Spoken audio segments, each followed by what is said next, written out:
Dito sa Papa Dudut Stories, ikaw ay hindi nag-iisa.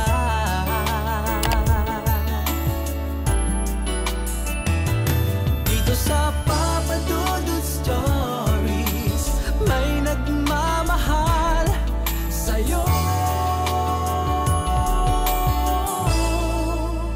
Papa Dudut Stories. Papa Dudut Stories. Sa lahat po ng mga nakatutok ngayon, huwag pong kalimutan mag-like, mag-share at mag-subscribe. Maraming salamat po sa inyong lahat.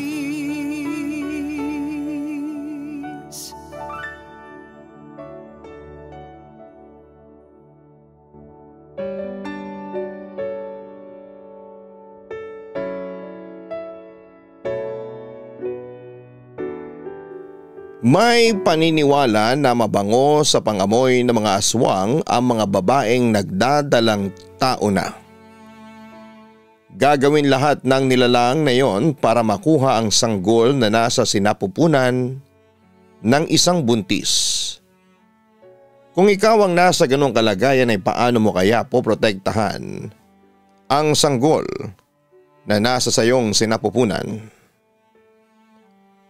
Dear Papa Dudut, tawagin niyo na lamang po ako sa pangalang Warren. Yan po kasi sana ang ipapangalan sa akin ng nanay ko pero sinunod niya ang pangalang gusto ng tatay ko. Noong kapapanganak pa lamang daw kasi sa akin ay siya rin mismong araw kung kailan namatay ang tatay ko. Dahil sa isang malagim na aksidente. Kaya naman lumaki ako na ang kinikilalang ama ay ang stepfather ko na si Papa Samuel. Papa ang tawag ko sa kanya. Dahil yon ang gusto niyang itawag ko sa kanya. Nagtatrabaho siya, Papa Dudut, bilang CPA. At nagkakilala sila ni Mama dahil sa parehong kumpanya sila nagtatrabaho noon. Noong mag-18 ako, lumipat na kami ng bahay dahil ipinamana kay Papa ng yumaon niyang mga magulang yung lumang bahay nila sa Negros Oriental. Maganda naman sana roon pero masyadong malayo sa school namin yung location noong bahay. Tinanong ko si Mama kung bakit kailangan pa naming lumipat. Gayong maayos naman ang buhay namin sa Bacolod City. Sabi niya ay sayang daw kasi yung bahay dahil wala nang ibang titira doon kundi si Papa. Wala nang magawa si Mama dahil pagdating talaga sa malaking desisyon ay nakikinig na lamang siya kay Papa para hindi na sila mag-away pa. Ibinenta ni Mama yung bahay namin sa Bacolod. Gagamitin niya raw ang pinagbentahan sa tuition ko at sa panganganak niya. Noong lumipat kasi kami ay 3 buwan na siyang buntis. Excited naman ako noon dahil magkakaroon na ako ng kapatid. 11:00 na ng tanghali nang makarating kami sa lilipatang bahay. Bago kami dumiretso roon ay dumaan muna kami sa drive-thru ng isang fast food para hindi na namin kailangang magluto pa. Magiging busy na rin kasi kami sa pag-aayos ng mga gamit. Tinanong ako ni Papa kung nagustuhan ko raw ba yung bahay. Sa totoo lang, Papa Dudut, maganda naman yung bahay at mukhang maaliwalas. Parang masyado lang itong malaki para sa aming 4. May 6 na kwarto sa loob kaya kahit okupado na namin yung 4 ay may nakalaan pa para sa mga magiging bisita namin. Nakita ko naman na masaya si Mama at mukhang nagustuhan talaga roon. Kaya naging masaya na lang din ako para sa kanya. Umakyat na ako noon sa 2nd palapag. Una kong pinuntahan ang magiging kwarto ko. Binuksan ko ang sliding window doon, agad na tumambad sa akin ang nagtataasang mga puno sa labas. Napapalibutan ng pader na nasa 5 talampakan ng taas. At hindi nakasama sa lote ang mga punong nakikita ko. Napansin ko noon ang nagtataasang mga damo sa labas ng bakod. Mukhang inabandona na ng may-ari ang loteng yon. Hinayaan ng gubatin yung buong lote. Ang sabi ni Papa ay malapit lang daw yon sa ilog na madalas na nililiguan nila noong mga bata pa lamang sila ng mga pinsan niya. Maya-maya pa ay may napansin akong gumagalaw mula sa likod ng isang puno. Parang may tao sa isip-isip ko. Tinitigan ko yon ng mabuti pero bigla na lamang nawala yung paggalaw ng mga dahon. Kaya naman naisipan ko na baka nga guni-guni ko lang yon. Buwaba na rin ako matapos sinipin yung kwarto dahil marami pa kaming aayusing mga gamit. Inabot na kami ng tanghalian sa pag-aayos ng mga gamit namin doon. Pero kung merong mang pinaka-pagod sa aming lahat, si Papa yon. Puro mga magagaang gamit lang ang pinabubuhat niya sa akin dahil kaya naman daw niya yung iba. Ganoon kabait si Papa Samuel. Sabi pa niya ay kumuha na raw siya ng makakasama namin sa bahay para hindi kami mahirapan. Kinabukasan ay dumating na ang kasambahay na nakuha ni Papa na si Manang Rosa. Siya na ang nagtuloy sa paglilinis ng bahay at pag-aayos ng mga gamit na hindi pa namin nailalabas mula sa kahon. Nagpa siya akong lumabas ng bakura noon para maglakad-lakad. Pero habang binabagtas ko yung kalsada ay bigla na lamang lumapit sa akin yung matandang babae na nakasuot ng bestidang itim at may nakasalakbong na itim na tela sa ulo niya. Nagulat ako noon sa sinabi ng matanda. Huwag niyo siyang patutuloyin. Kapahamakan ang hatid niya sa pamilya ninyo. Sabi ng matanda na parang nagbibigay ng babala. Napakunot noon ang noo ko sa labis na pagtataka. Hindi ko kasi alam kung sino yung tinutukoy niya. Pero nang mapagmasdan ko siya. Madungis, magulong buhok at walang sapin sa mga paa. Naisip ko na baka may sakit siya sa pag-iisip kaya palaboy-laboy na lamang sa kalsada. Pagsapit naman ng gabi matapos maghapunan ay dumiretso na kami sa kanya-kanyang kwarto para magpahinga. Ang tanging naiwan lamang sa kusina ay si Manang Rosa na siyang maglilinis doon.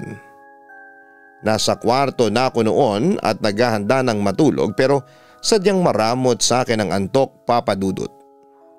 Sa tingin ko noon ay hindi na ako makakatulog pa kahit na anong gawin ko. Kaya isinubsob ko na lamang ang mukha ko sa unan. Bandang 11:30 na nang makarinig ako ng ingay sa labas. Kinilabutan ako noong marinig ko ang alulong ng mga aso sa tapat mismo ng bahay namin. Ang nakapagtataka lang noon ay wala namang kapitbahay. Kaya hindi ko alam kung kaninong alaga yung mga asong nag-iingay sa labas. Tumayo ako noon para sumilip sa bintana. Papa Dudut, nagsitayuan ang mga balahibo ko at kinilabutan ako ng sobra nang makita ko yung malaking asong nakaharap sa bahay namin habang patuloy na umaalulong. Sabi ng lola kong naiwan sa Bacolod ay masamang pangitain daw kapag may umaalulong na aso sa harapan ng bahay. Mayroon daw mamamatay. Hindi naman ako mapaniwalain sa mga pangitain pero iba ang dating sa akin ang mga nangyari. Kaya naman kinabukasan ay nagtanong kaagad ako kina mama kung narinig nila yung alulong ng aso kagabi. Oo, kaya anong oras na kami nakatulog ng nanay mo? Sabi pa ni Papa. Tinanong ko siya kung totoo nga bang masamang pangitain ang pag-alulong ng aso nang nakaharap sa isang bahay. Pero sabi niya ay wag ko na lang daw isipin yon. Pero kahit anong sinabi niya ay hindi ko pa rin maiwasang makaramdam ng pagkatakot. Sa mga sumunod na araw ay naisipan ko ulit na maglibot-libot sa lugar. Pero bago ko gawin yon ay sumilip muna ako sa labas para siguraduhin wala na roon yung matandang nananakot sa akin. Dahil medyo nalibang na ako noon ay hindi ko na namalayang malayo na pala ang napuntahan ko. At doon ko na natunton yung ilog na sinasabi ng stepfather ko. Natukso akong maligo nang makita ko kung gaano kalinaw ang tubig. Nalibang ako ng husto sa paglangoy-langoy dahil lumalaban talaga ako noon sa swimming competition. Kaya naman hindi ko na namalaya na inabot na pala ako roon ng ilang oras. 3:00 na nang magpasya akong umuwi. Kakarating ko pa lamang noon sa bahay nang makarinig ako ng tumatawag sa labas. Nang wala pa ring sumasagot. Kinalampag na nito yung gate. May ginagawa noon si Manang Rosa kaya hindi niya naririnig ang mga tao sa labas. Dali-dali akong lumabas ng bahay para tignan kung sino yon. At nang buksan ko yung gate, papadudot ay nakita ko yung lalaki na nasa tansya ko ay nasa mid-40s na ang edad. Sino po sila? Tanong ko sa kanya. Napakunot ang noo ko nang mapansin ko ang pagkakahawig nito kay Papa Samuel. Kaya agad kong sinundan yung nauna kong tanong. May hinahanap po ba kayo? Doon na siya sumagot. Hinahanap ko si Samuel. Nandito ba siya? Bakit niyo po siya hinahanap? Tanong ko kaagad. Hindi ko kasi pwedeng basta-basta na lamang sabihin kung nasaan si Papa. Dahil yon ang kabilin-bilinan niya. Lalo na raw kapag wala siya sa bahay. Baka raw kasi may nagmamanman lang sa amin at naghahanap ng pagkakataon para manakawan kami. Papasyalan ko lang sana siya rito at kukumustahin. Ako nga pala si Guido, kuya niya. Ikaw ba yung anak niya? Tumango na lamang ako noon kahit na hindi naman talaga ako tunay na anak ni Papa Samuel. Dahil stepfather ko lamang siya. Ayaw kasi niya na pinagkakalat sa ibang tao ang tungkol doon. Kung hindi naman daw kailangang ipaalam ay huwag ko na lamang daw sabihin. Sinabi ko muna kay Mama na may naghahanap kay Papa dahil wala pa siya noon sa bahay. Nang malaman ng nanay ko na kapatid pala ni Papa si Mang Guido ay pinapasok niya kaagad sa bahay namin. Kapapasok pa lamang noon ni Mang Guido sa bahay nang magtitili si Manang Rosa na nagwawalis sa likod ng bahay. Napatakbo kaagad kami papunta roon. Naabutan namin siyang nakaupo sa damuhan habang nakahawak sa binti niya. Napansin ko na parang dumudugo yon. Rosa, Diyos ko, ano nangyari sa'yo? Nag-aalala ang tanong ni Mama. Yung ahas po, Ma'am, mangiyak-ngiyak nitong sabi. Saka lang namin napagtanto na natuklaw pala siya ng ahas. Ang sabi ni Mama ay kailangan naming madala kaagad sa ospital si Manang Rosa. Pero dahil hindi kami kaagad-agad makakasakay ay posibleng kumalat na sa katawan ni Manang yung kamandag ng ahas. Nagulat kaming lahat nang biglang sabihin ni Mang Guido na marunong siyang magpaunang lunas sa natuklaw ng ahas. Manggagamot daw kasi siya sa lugar nila. Bago pa man may makapagsalita sa amin ay yumuko na kaagad si Mang Guido at walang sabi-sabing sinipsip ang parting natuklaw ng ahas. Napasigaw si Manang Rosa dahil napakasakit daw ng ginawa ni Mang Guido. Nagulat ako noon, papadudot, dahil kitang-kita ko sa mga mata niya ang pagkasabik ng malasahan ng dugo ni Manang Rosa. Natanggal naman niya yung kamandag, pero nang dumating si Papa ay dinala pa rin sa ospital si Manang Rosa para mapatignan sa doktor. Dahil doon ay pinagpahinga muna siya ni Papa at sinabing magpahinga muna ng ilang araw. Nang makalis si Manang Rosa ay pinakyat muna ako ni Papa sa itaas Ganon din si Mama dahil mag-uusap daw muna sila ni Mang Guido. Habang nasa kwarto ako noon ay naririnig ko na parang nagtatalo sina Papa at Mang Guido. Dahil yung kwarto ko ang nasa tapat lang ng sala, ay naririnig ko ang pinag-uusapan nila. Nagagalit si Papa dahil dumating daw si Mang Guido nang wala man lang pasabi. Nagtataka naman ako kung bakit niya ay kinakagalit yon samantalang magkapatid naman sila. Paano mo nalaman na dito na kami nakatira? Dinig kong tanong ni Papa kay Mang Guido. Sa tingin mo ba hindi ko malalaman na sa'yo pinamana itong bahay? Kaya alam kong dito kita dapat puntahan, sabi naman ni Mang Guido. Mahaba pang naging pagtatalo nila pero isa lang ang pinuntahan ng usapang yon. Ang pagpapaalis ni Papa kay Mang Guido. Doon na po hindi nakatiis si Mama na nakikinig din pala sa kanila. Pinagsabihan niya si Papa at sinabing hayaan na lang munang manatili sa bahay si Mang Guido. Dahil bumibisita lang naman daw ito sa amin.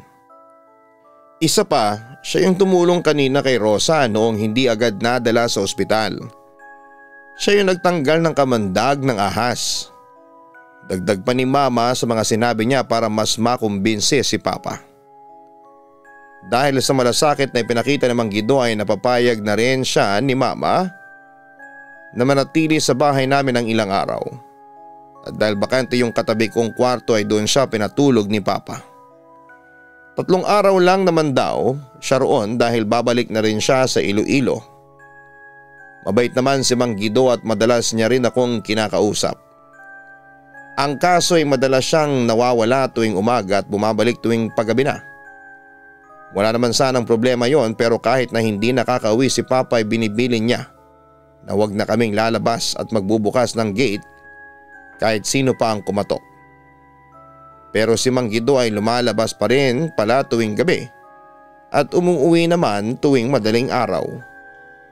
Nang hindi na makatiis si Papa ay pinagsabihan niya ang kapatid niya. Kuya naman, alam mo namang madalas akong wala rito. Kaya maaga ko silang pinagsasara. Tapos ikaw naman madaling araw na kung uuwi. Ano bang ginagawa mo? Saan ka ba pumupunta tuwing gabi? Galit na tanong ni Papa. Pero walang naging sagot si Mang Guido. Humingi lamang ito ng pasensya pero paulit-ulit pa rin ang ginagawa niya.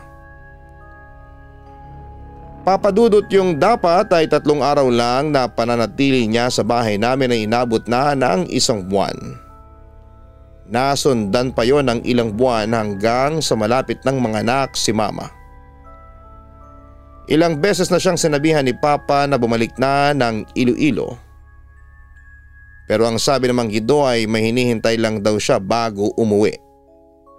Hindi naman niya sinabi kung ano yon tuwing tinatanong siya ni Papa. Hanggang isang araw, muli na namang umalis si Papa para sa isang importanteng meeting. Kaming 3 lang ulit ang naiwan sa bahay kaya 6:00 pa lang ay nakalak na ang pinto at bintana. Kapag kumatok daw si Mang Guido ay wag na lang daw naming pagbuksan para hindi na umuwi sa alanganing oras.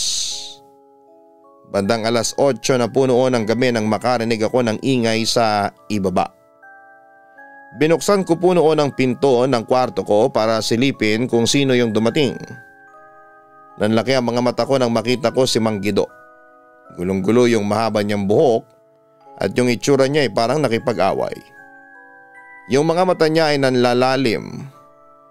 Nangingitim din yon.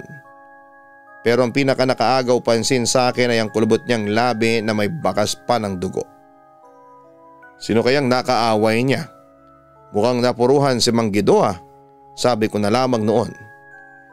Gusto ko sana magtanong sa kanya pero mukhang masama ang timpla niya ng gabing yon.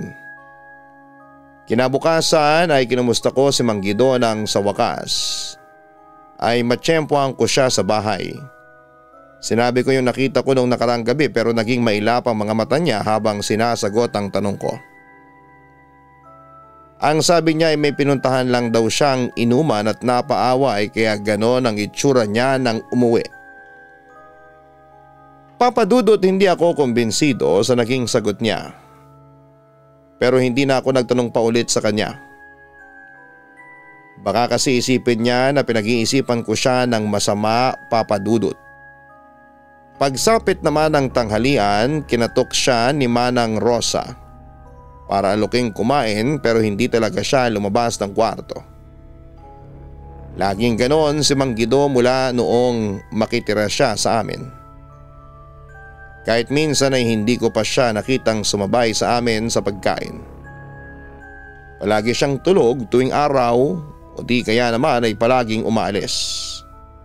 Halos makabisado ko na noon ng oras ng pag-alis at pagbalik niya sa bahay. Ngunit ng araw na yon ay hindi umalis ng bahay si Mang Guido. Nang maghapunan kami kasama si Papa ay nabanggit ko sa kanya yung napansin ko kay Mang Guido. Pa, ganun po ba talaga si Mang Guido? Hindi po siya kumakain dito sa bahay. Tapos palagi rin siyang nakakulong sa kwarto niya. Lumalabas lang tuwing gabi. Saan po ba siya nagpupunta? Napabuntong hininga na lamang noon si Papa. Hindi rin daw niya alam kung saan palaging pumupunta si Mang Guido. Hindi na lang daw niya pinapakialamanan para hindi sila magkaroon ng problema. Mukhang hindi na rin naman magtatagal pa roon ang kapatid niya kaya huwag ko na lang daw pansinin. Papa Dudut, sa mga sumunod pang gabi ay mas lalo pang nadagdagan ang mga kakaibang napapansin ko kay Mang Guido. At mas lumala yon nang muli kong marinig yung asong umaalulong sa harapan ng bahay namin. Sa pagkakataong yon, hindi ko alam na nasa bahay pa pala si Mang Guido. Sa pagsilip ko noon sa may bintana, nakita ko si Mang Guido na lumabas ng gate. Ang akala ko ay tataboy niya lang yung aso dahil nakakaistorbo ito sa amin. Pero nagulat ako sa ginawa niya. Mabilis niyang dinakma sa ulo yung aso at kinaladkad papunta sa magubat na parte ng katabi naming lote. Narinig ko na lamang yung pag-ingit ng aso na parang nasasaktan. Hinintay kong bumalik si Mang Guido pero natagalan pa siya roon. May ilang oras siyang nandun sa gubat kaya napaisip ako kung ano ang ginawa niya roon sa aso. Hanggang sa inantok na lamang ako noon sa kakahintay. Bumalik na ako sa kama at pinilit na lamang na matulog kahit na laman pa rin ang isipan ko kung ano ang ginawa ni Mang Guido. Kitang-kita ko kung paano siya naging agresibo. Parang gigil na gigil siya noong nakita ko. Hindi kaya pinatay niya yung aso? Sa isip-isip ko noon. Kaya naman nang magising ako kinaumagahan ay hinanap ko kaagad si Mang Guido para itanong kung ano ang ginawa niya sa asong nakita ko nung gabing yon. Pero hindi ko na naman siya naabutan sa bahay. Umalis daw, sabi ni Manang Rosa. Imbis na hintayin ko pang makabalik si Mang Guido ay nagpasya na lamang ako na pumunta sa katabi naming lote. Baka kasi doon niya iniwan yung aso. Hindi ko maintindihan noon, Papa Dudut, kung bakit kinakabahan ako habang papunta sa lote. May pakiramdam ako noon na hindi ko magugustuhan ang makikita ko. Maingat akong pumasok sa damuhan. Nakatingin ako noon sa nilalakaran ko. Sa takot na matuklaw ng ahas dahil maaring doon galing yung ahas na nakatuklaw kay Manang Rosa. Ilang sandali pa, Papa Dudut, ay may naamoy akong malansa. Yung amoy na yun ay parang yung amoy sa palengke kapag nandun ka sa tindahan ng mga karne. Napansin ko rin noon yung kumpulan ng mga langaw sa hindi kalayuan. Sinundan ko yon. At doon ko na nga po nakita yung bangkay ng asong umaalulong noong nakarang gabi. Nagulat ako dahil hindi ko akalaing tutuluyan niyo ni Mang Guido. Napaka-brutal ng ginawa niya sa aso. Kalat-kalat ang pira-pirasong laman ito sa damuhan at parang hinalukay din ang tiyan nito. Durog na rin yung bungo at nakalabas yung magkabilang mata. Halos maduwala ko noon sa mga nakita ko. Hindi ko inaasahang magiging ganong kalupit sa isang hayop si Mang Guido. Nang hapong yon ay inabangan ko siyang makauwi. Tsinempohan ko na wala pa si Papa nang kausapin ko si Mang Guido. "Mang Guido, bakit niyo po pinatay yung aso?" Gulat siyang napatingin sa akin, Papa Dudut. Marahil ay iniisip niya kung paano ko yon nalaman. "Nakita ko po kayo kagabi nung dinakmanan niyo yung ulo ng aso, tapos dinala niyo sa katabing lote. Pinuntahan ko yun kaninang umaga at nakita ko yung ginawa niyo ron sa aso." Mabilis na umiling si Mang Guido. "Nagkakamali ka, iho. Hindi ko pinatay yung aso. Dinala ko lang yon doon para iligaw. Tapos umalis na rin kagad ako. Bumalik na kagad ako rito." Naging mailap na naman ang mga mata ni Mang Guido sa sinabi niyang yon. Maniniwala na sana ako sa kanya nang maalala kong hindi naman siya umalis kagad doon sa lote. Matagal ako naghintay kaya sigurado ako nandun lang talaga siya mula nang dalhin niya roon yung aso. Hindi na lamang ako nagsalita noon pero doon na nagsimula ang pagdududa ko kay Mang Guido. Hindi ko kasi maintindihan kung bakit kailangan pa niyang magsinungaling. 1 linggo na lang ang hihintayin at manganganak na si Mama. Dahil malapit na siyang mag-menopause ay hindi na niya kayang magnormal sa panganganak. Nakaschedule na rin noon kung kailan siya isi-CS. Bandang 11:00 na ng gabi nang matapos ako sa pinapanood kong pelikula. Nakaramdam ako ng uhaw noon kaya nagpasya muna akong buwaba sa kusina. Kadalasan kasi ay nagdadala na lang ako ng tumbler para hindi ko na kinakailangang lumabas ng silid tuwing gabi.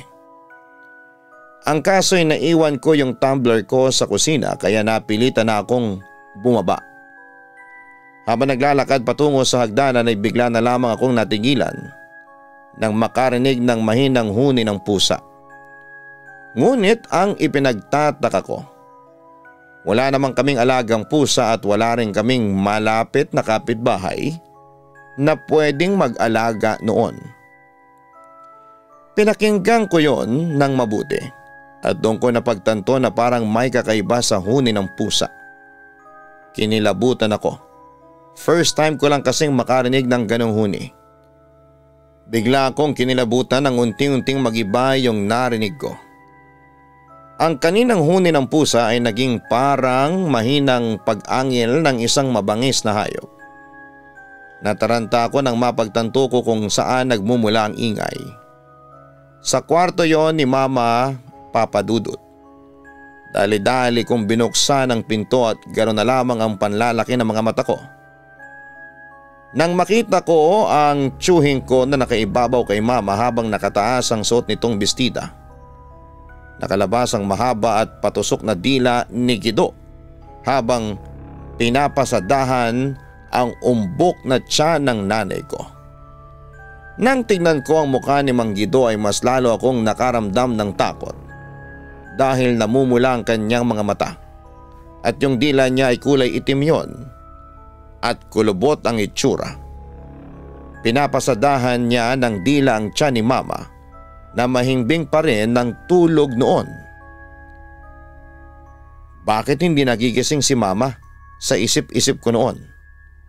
Sa galit ko noon ay agad akong napasigaw. Sinugod ko si Mang Guido nang nakakuyom ang kamao. Napalingon siya sa kinakatayuan ko. Kagad siyang umalis sa ibabaw ni Mama at gulat na napatingin sa akin. Parang naubos lahat ng tapang ko nang makita ko nakakakilabot na itsura ni Mang Guido. Para siyang tumanda ng 20 taon dahil sa pangungulubot ng mukha niya. At tulo pa ng tulo ang laway niya noon na parang gutom na gutom. "Anong ginagawa ninyo sa nanay ko?"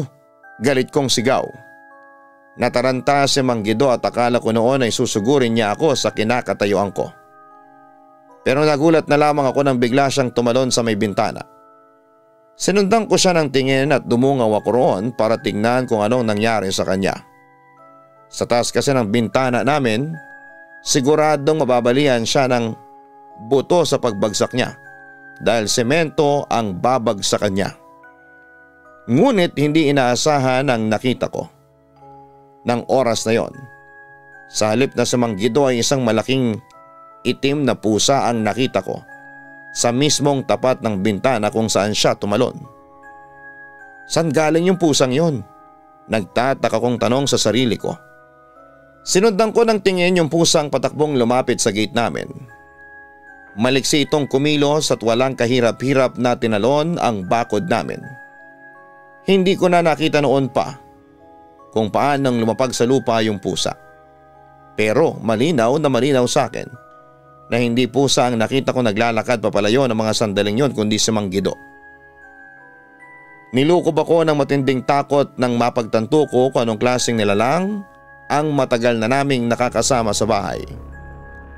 Mula sa hindi niya pagsalo sa amin tuwing kumakain, sa paglabas niya tuwing gabi, sa ginawa niya sa aso at sa pagdila niya sa tiyan ng nanay ko. Doon lang naging malinaw sa akin na si Mang Guido ay hindi isang ordinaryong tao, kundi isang aswang.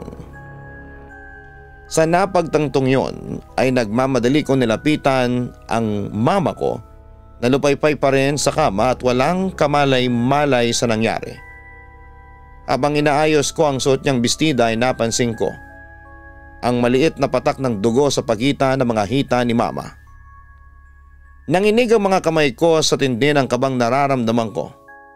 Agad kong tinawagan si Papa para ipaalam ang mga nangyari at sakto namang pauwi na siya noon. At malapit na sa bahay namin kaya nadala namin kaagad sa ospital si mama.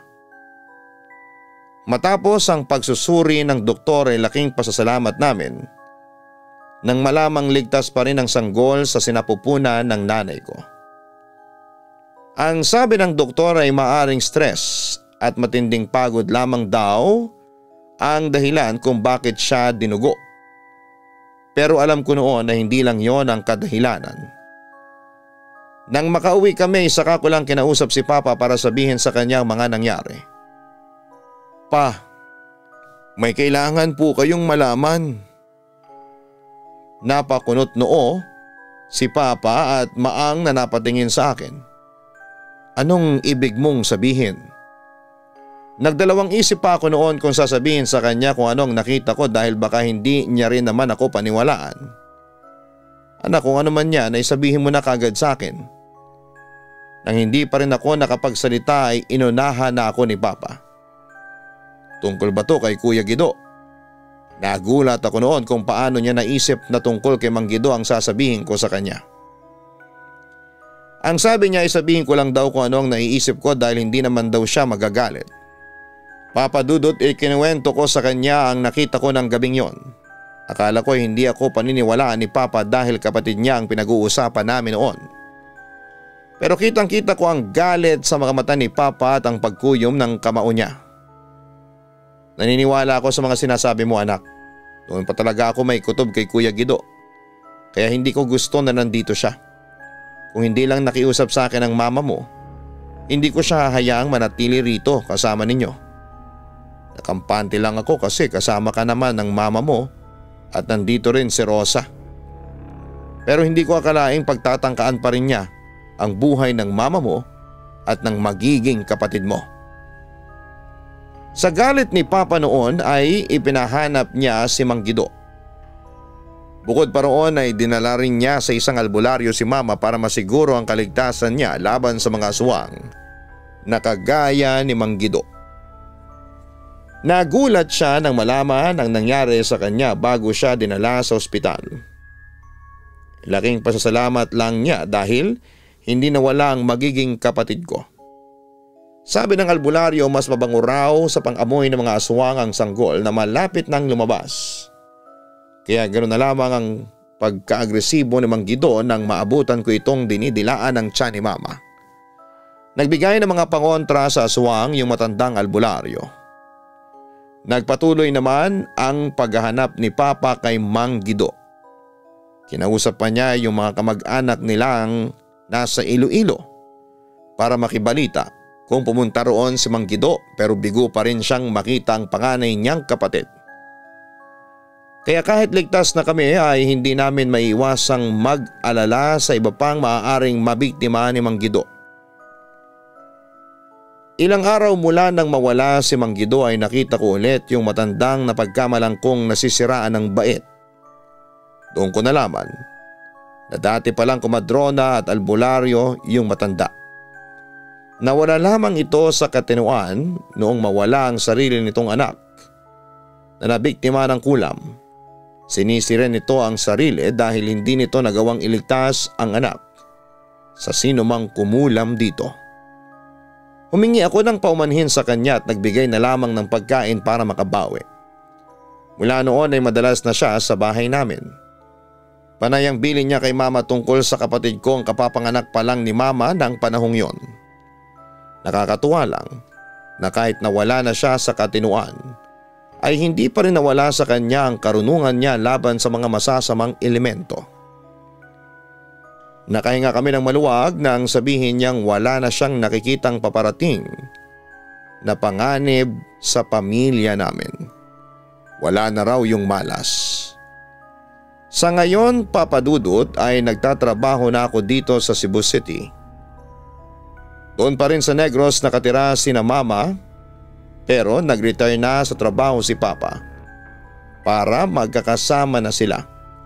Umuwi pa rin naman ako doon para makasama sila, lalo na kapag may mga holiday. Hanggang dito na lamang po itong kwento ko, Papa Dudut. Hopefully ay makita ninyo po ito sa email ninyo at maswerteng may bahagi sa channel ninyo. Maraming salamat po and God bless.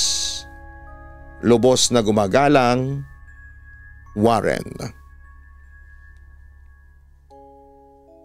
Minsan kung sino pa yung taong inaakala nating gagawa ng masama ay siya palang may mabuting kalooban na sasagip sa atin mula sa tiyak na kapahamakan. Napakadali sa atin ang manghusga base sa itsura. Pero bigo tayong makita ang mabuting kalooban ng isang tao dahil sa maling akala. Maraming salamat sa iyo, Warren, dahil naisipan mong ibahagi sa amin ang nakakatakot mong kwento. Marami talagang bagay na hindi natin inaasahang mangyayari sa atin. Kaya naman mas mabuting maging maingat tayo sa mga taong pinapapasok natin sa ating tahanan. Mas maganda rin kung malakas ang pananampalataya natin sa Panginoon dahil kahit saan man tayo magpunta, magkakaroon tayo ng proteksyon laban sa kasamaang nabuo sa iba't ibang anyo. Ugaliin natin na kilalanin muna ng mabuti ang isang tao bago ito lubos na pagkatiwalaan. Hindi sapat na pinakikitaan tayo ng kaunting kabutihan dahil kadalasan ang kasamaan ay nagkukubli lamang sa anyo ng kabutihan. Mag-subscribe sa Kaistorya Horror YouTube channel para sa daily upload ng mga nakakatakot na kwento. Likewise, suportahan niyo po ang Gian Gianna Vlogs, ang aming weekly family vlogs. Maraming salamat po sa inyong lahat.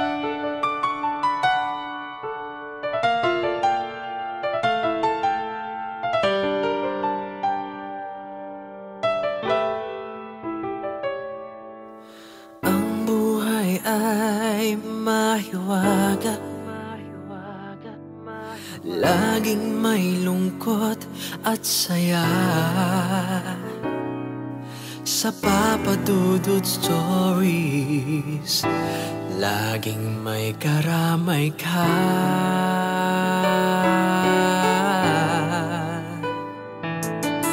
Mga problemang kaibigan, dito ay pakikinggan ka. Sa Papa Dudut Stories, kami ay iyong kasama. Dito sa Papa Dudut Stories, ikaw ay hindi nag-iisa.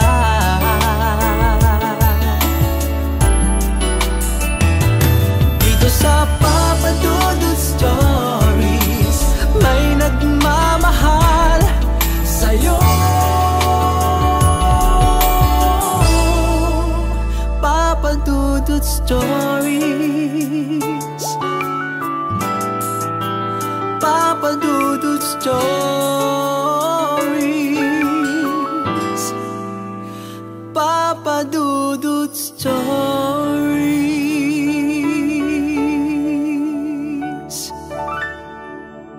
Hello mga ka-online, ako po ang inyong si Papa Dudut. Huwag kalimutan na mag-like, mag-share at mag-subscribe. Pindutin ang notification bell para mas maraming video ang mapanood ninyo. Maraming salamat po sa inyong walang sawang pagtitiwala.